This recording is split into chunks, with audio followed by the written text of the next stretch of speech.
বারাঙ্গা মহরম কমিটির পবিত্র মহরমের শুভেচ্ছা বিনিময় করলেন দীপক সার। বারাঙ্গা মহরম কমিটির আয়োজনে পবিত্র মহরম উৎসবের সম্প্রীতির বার্তা। রাজ্যসহ জেলার বিভিন্ন প্রান্তে পালন হচ্ছে পবিত্র মহরম। পবিত্র মহরম অনুষ্ঠানে উপস্থিত হয়ে শুভেচ্ছা বিনিময় করলেন রামনগর ১ নম্বর পঞ্চায়েত সমিতির সদস্য ও রামনগর বিধানসভার সমাজসেবী দীপক সার। তাজিয়া দেখার জন্য বহু মানুষের সমাগম ঘটে। সংবাদ মাধ্যমের মুখোমুখি হয়ে সম্প্রীতির মহরম নিয়ে বিশেষ বার্তা দেন দীপক সার।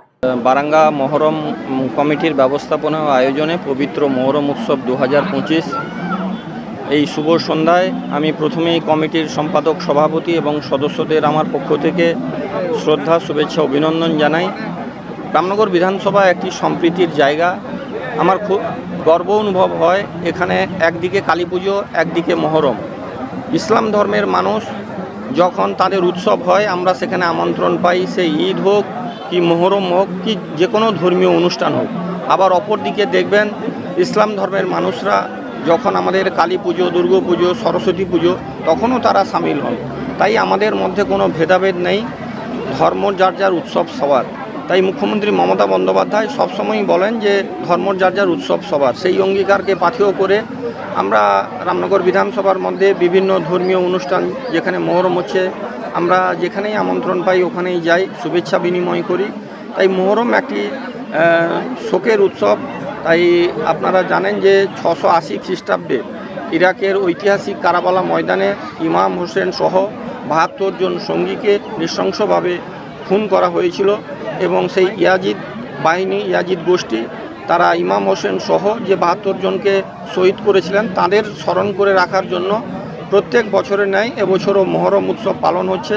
তার সাথে সাথে এরা মেলা অনুষ্ঠানও করছেন এবং এলাকাবাসীকে আনন্দ দেওয়ার জন্য সাংস্কৃতিক অনুষ্ঠান থেকে বিচিত্রা অনুষ্ঠান, বিভিন্ন ধরনের ক্রীড়া প্রতিযোগিতারও আয়োজন করেছেন। এই মেলা আগামী কয়েকদিন চলবে।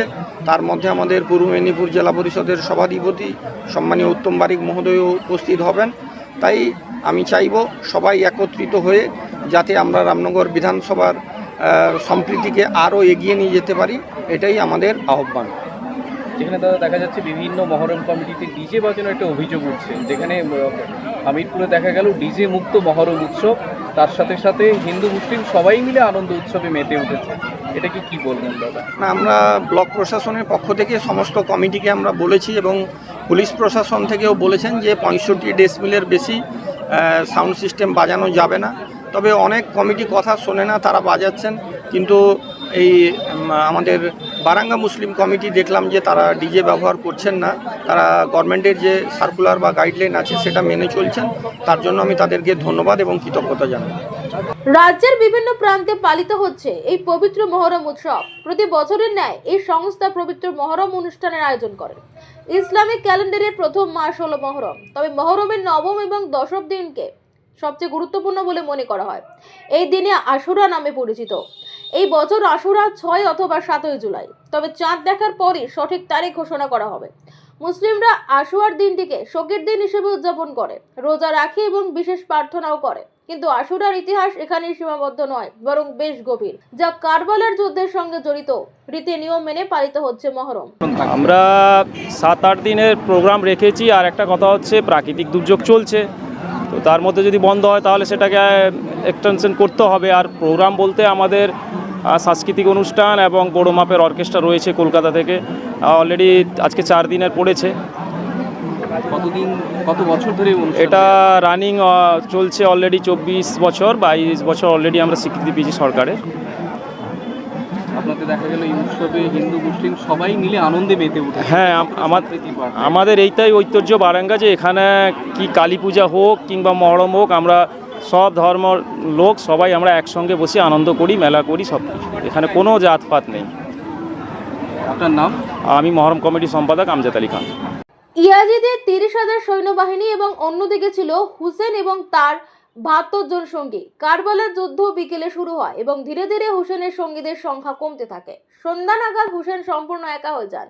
ক্লান্ত, তৃষ্ণার্ত এবং আহত হওয়া সত্ত্বেও তিনি হাল ছাড়েননি এবং শেষ নিঃশ্বাস পর্যন্ত তার নীতিতে অটল ছিলেন। এরপর ইয়াজিদের সেনাবাহিনী হুসেনকে চারদিক থেকে ঘিরে ফেলে এবং তাকে আক্রমণ করে, যার ফলে হুসেন নিহত হন। যেদিন ইয়াজিদ তার লোকদের হুসেনকে হত্যা করার নির্দেশ দিয়েছিলেন, সেদিন ছিল ইসলামী ক্যালেন্ডারের প্রথম মাসের 10ম দিন। এই দিনটি আশুরা হিসেবে পরিচিত।